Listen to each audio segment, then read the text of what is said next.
Atoms can combine to form ionic compounds and covalent compounds. But why? Gilbert Lewis actually investigated on this matter as he explored the world of chemical bonding.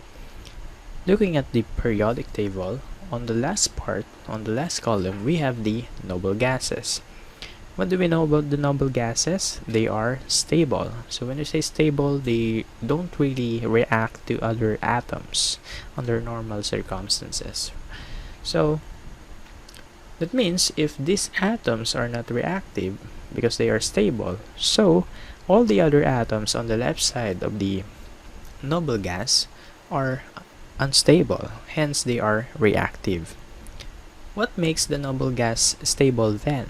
So looking at the electronic configuration of the noble gases, we can observe that their s and p orbitals on the outer shell are fully filled. When those orbitals are fully filled, then the atom will have special stability. So let's say, for example, we have magnesium. Magnesium can actually copy that electron configuration by accepting or losing electrons accordingly. So let's take a look into that. So for example, let's have magnesium. On its ground state, magnesium have 12 electrons. Okay, so let us distribute all those electrons in their corresponding orbitals. So that's 1s2, 2s2, 2p6, and 3s2. What's next is that we are going to trace the noble gases out of this electronic configuration. To do that, just identify the atomic number of your noble gases. So let's have helium. Helium has an atomic number of 2, or a number of electron equivalent to 2.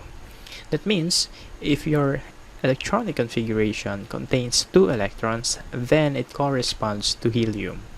The atomic number of neon is 10. So that means if you have 10 electrons in your electronic configuration, that means it corresponds to neon. And so on and so forth. Okay? Going back to magnesium, we can now trace the noble gases that we can create out of that electronic configuration. The first noble gas is helium, so it requires 2 electrons. So we begin counting on the 1s orbital, and looking here, we have 1s2. That means we have 2 electrons already. So this part of the electronic configuration then corresponds to helium. Okay?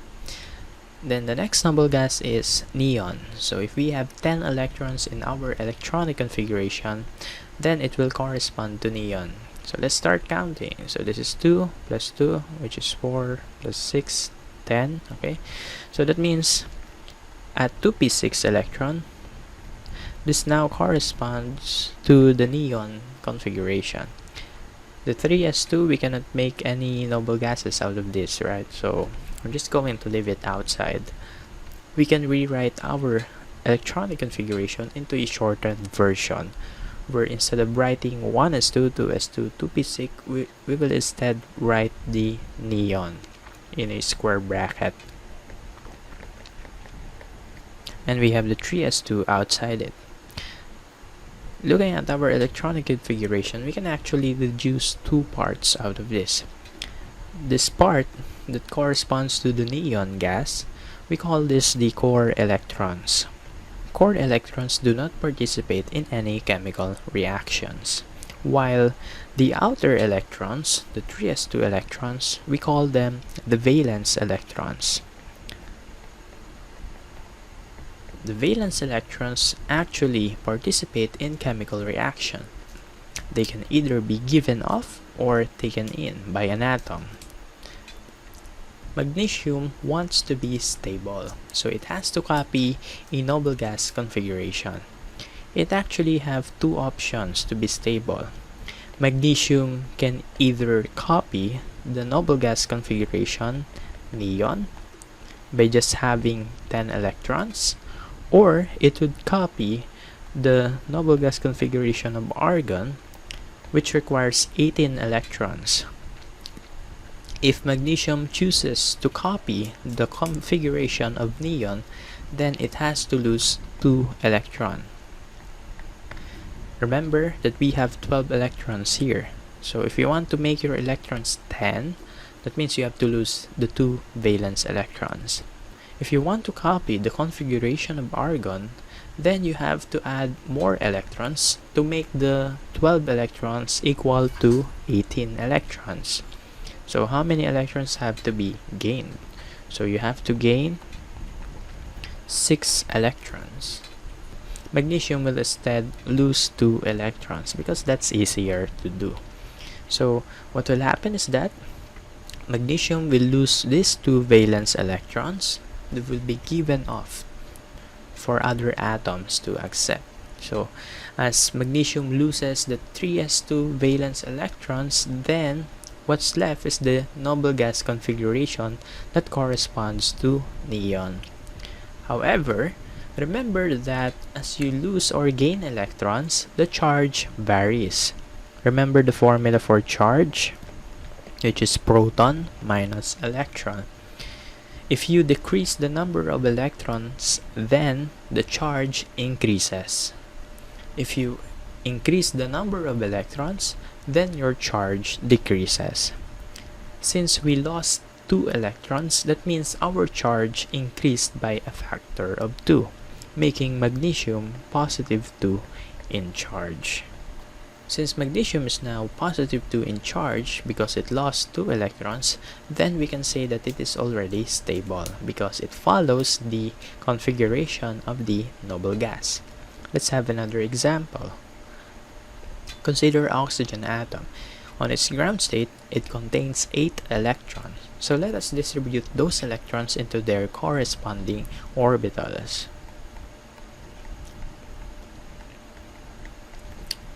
After doing that, let us trace the noble gases we can create out of this. The 1s2 corresponds to helium configuration. Can we make neon configuration? No. Why? Because if you want to make a neon configuration, you have to have 10 electrons. We only have 8. Okay? So we can rewrite this as helium and 2s2 2p4. The question is, how many valence electrons are there for oxygen? So in counting valence electrons, you just have to look on the outer electrons, these electrons here. So you have 2 and 4, so 2 plus 4 is 6. So we have 6 valence electrons for oxygen. So again, oxygen wants to be stable, so it has to copy a configuration of one noble gas. Similar with magnesium, it also have 2 options. It could either copy the configuration of helium, which requires only 2 electrons, or it could copy the configuration of neon, which requires 10 electrons. If oxygen chooses to be like helium, then it has to lose the 6 valence electrons.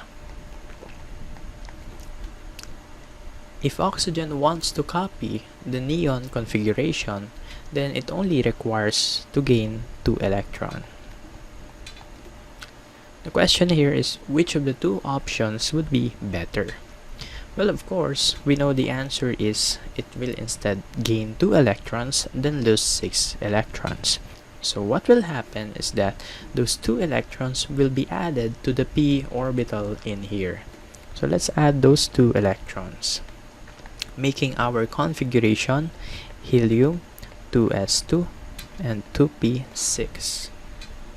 How many electrons do we have in total now? Remember, helium has 2 electrons already. We have 2 and 6. So that's 2 plus 2 plus 6 is 10 electrons. So we already have 10 electrons now. So we can actually rewrite this as the neon configuration. And as a consequence, since oxygen gained electrons, then it has to be negatively charged. Since it accepted 2 electrons, it will be negative 2 in charge. The previous examples are the core ideas of ionic bonding, wherein your atoms loses or gains electrons, and as they do so, they become charged particles. We know that positively charged particles are attracted to negatively charged particles, creating ionic compounds. With the previous concept, we can actually create a shortcut in which we will no longer write the electron configurations of the atom to identify the valence electrons. Instead, we will just look at the group numbers and we can identify the corresponding valence electrons and the charges for it to be stable. Let's begin with group number 1. Group number 1 all have the S1 valence electrons. So that means it will have one valence electron. For them to be stable, they have to lose that valence electron. So they will lose one electron and they will become positive 1 in charge.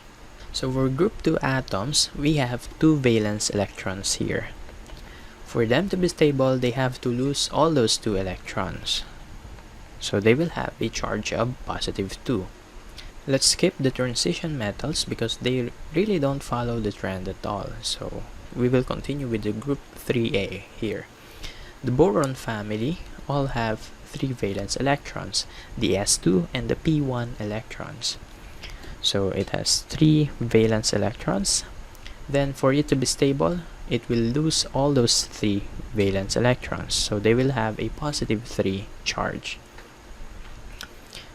Group 4 atoms, such as the carbon family, have 4 valence electrons. This is actually the middle ground between losing and gaining electron. So for them to be stable, they can either lose 4 electrons or gain 4 electrons. So we can have plus or minus 4 charge here. That depends on the case, whether your atom here is metal or non-metal. For group 5A, we have 5 valence electrons, the S2 and the P3 electrons.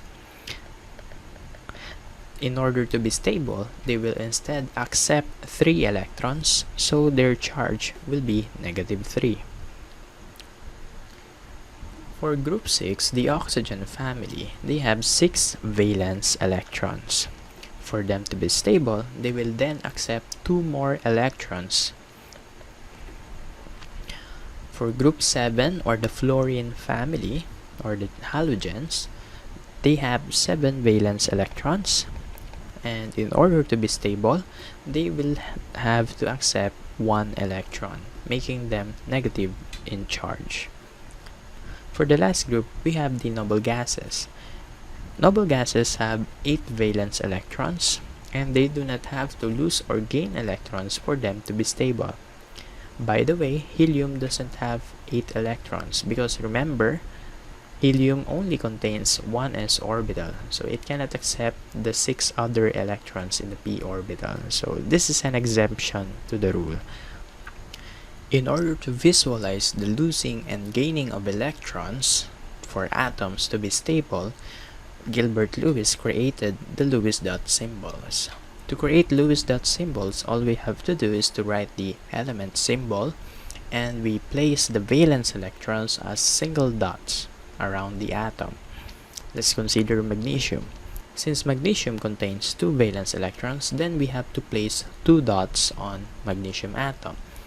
By the way, in placing those dots, we are not going to pair them first. So I am going to place 1 dot on the upper part and the other on the right side of the atom. You can place it anywhere you like. So let's consider oxygen. Oxygen is in group 6, so it has 6 valence electrons. So in placing those 6 electrons, you have to place 1 electron on the 4 sides first before pairing them. So I will place 1 on the top, 1 on the left, 1 on the bottom, 1 on the right. Then the other 2 will be used to pair the electrons.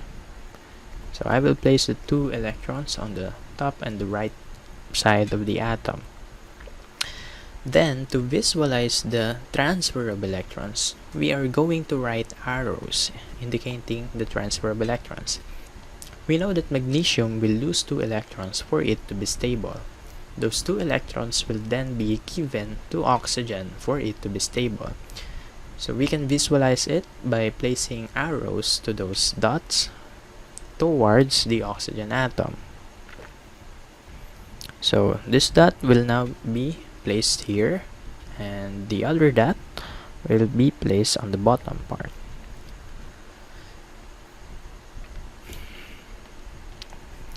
So after transferring the electrons, what will happen is that the magnesium will now have no valence electrons around it.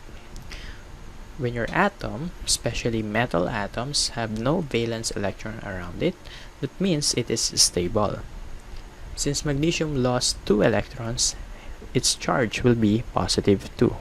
Looking at oxygen, as it accepted 2 electrons from magnesium, it have now 8 valence electrons.